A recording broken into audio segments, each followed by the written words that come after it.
A's Extra.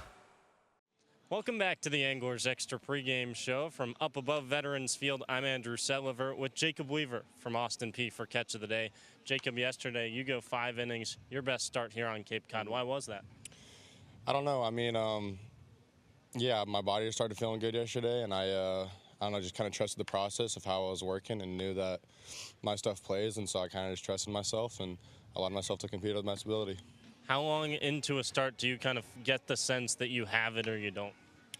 I mean, right away you kind of feel it. You know, yeah, like if you do or don't. If you don't have it, then it's kind of like you got to figure it out pretty quick. But yeah, you know right away. At least I know right away whenever, you know, I'm feeling pretty good and controlling my stuff well. The YD lineup has powerful bats top to bottom. How did you navigate that? Just by staying low in the zone. I throw sinkers and sliders that were down, and so I knew that if I lived low that I'd get a lot of weak ground balls, which is what happened. And so I try not to let their big names and their you know who they are affect the way I pitch, and so I just tried to stay low and just stay the way that I win. Sheets called it a plus sinker ball. When did you start pitching that? I learned that last year before my spring season, like a week before spring season. I threw a bullpen, and then we saw that metrically my two-seamer was pretty good, and so then I didn't really throw it until last season, and then I've just kind of been learning and trying to figure out how to really control that.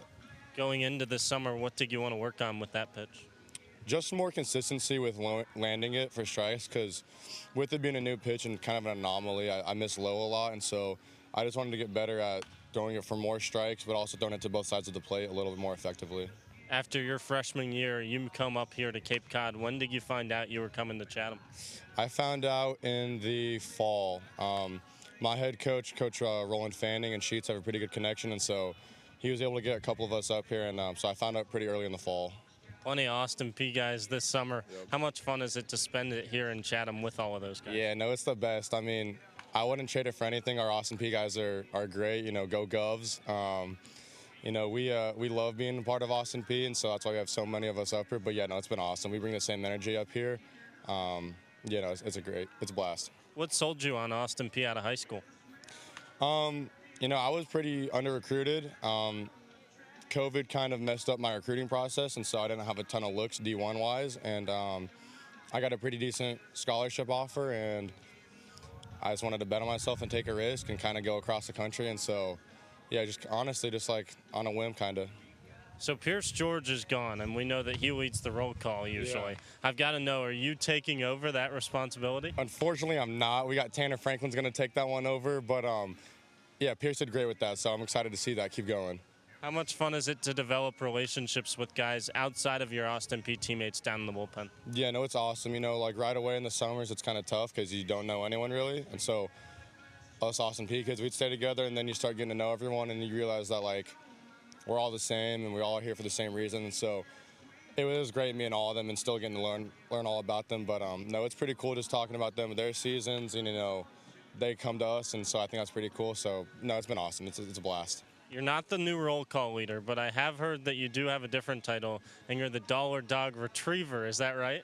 Yeah. No, we get hungry in the bullpen. If I'm not pitching, I'm a little hungry. Some guys in the pen are a little hungry. I'll go get some Dollar Dogs for the boys, and you know, I love that role, and I take pride in that role. Who's the biggest Dollar Dog fan on the team? Myself. Yeah. I love Dollar Dogs. We all do, though. We come back. I go grab, you know, 12, 15 dogs. I bring them back to the pen, and then we eat them in about 3 minutes. But it's a blast. But I eat like 6 or 7 of them myself. So. Who's got the record? You? 6 or 7? Yeah, it's actually an ongoing joke. I think that if you gave me 30 minutes, I could eat 15 hot dogs, and they don't believe me. So one of these days we're gonna test that theory. But yeah, I definitely have the record, 100%.